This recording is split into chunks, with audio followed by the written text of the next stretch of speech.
அது எந்த மாற்று கருத்து அது நமக்கு நியாயமாக வர வேண்டிய விஷயம் தான். அது டைவர்ட் பண்ணுவதற்கான முயற்சிகள் தான் எல்லாம். சரி, நீ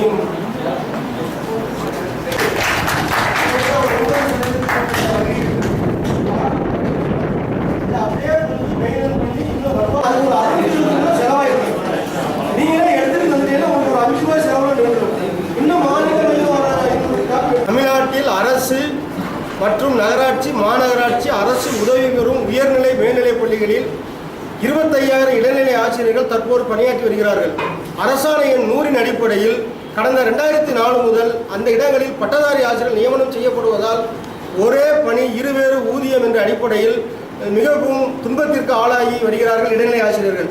இதை களைய சொல்லி கடந்த 2007ஆம் ஆண்டு சென்னை உயர்நீதிமன்றத்தில் நாங்கள் ஒரு ஆணையை பெற்றிருக்கின்றோம்.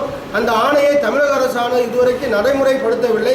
எனவே வருகிற கல்வி மானிய கோரிக்கையின் அன்று இந்த 25,000 இடைநிலை ஆசிரியர்களையும் பட்டதாரி ஆசிரியர்களாக உட்படுத்தி ஆணை வழங்கிட வேண்டும் என்றும், இடைநிலை ஆசிரியர்களுடைய சாதாரண நிலை ஊதியமானது பேப்பாண்டு 1 அதாவது 5,200, 20,200, தர ஊதியம் 2,800 என்பதை 9,300, 34,800, தர ஊதியம் 4,800 என மத்திய பள்ளி ஆசிரியர்களுக்கு இணையாக வழங்கிட தமிழக முதல்வர் நடவடிக்கை எடுத்திட வேண்டும் என்று இந்த மாநில செயற்குழுவின் வாயிலாக அரசை கேட்டுக்கொண்டிருக்கிறார். இசக்கியப்பன், மாநில பொதுச் செயலாளர், தமிழ்நாடு.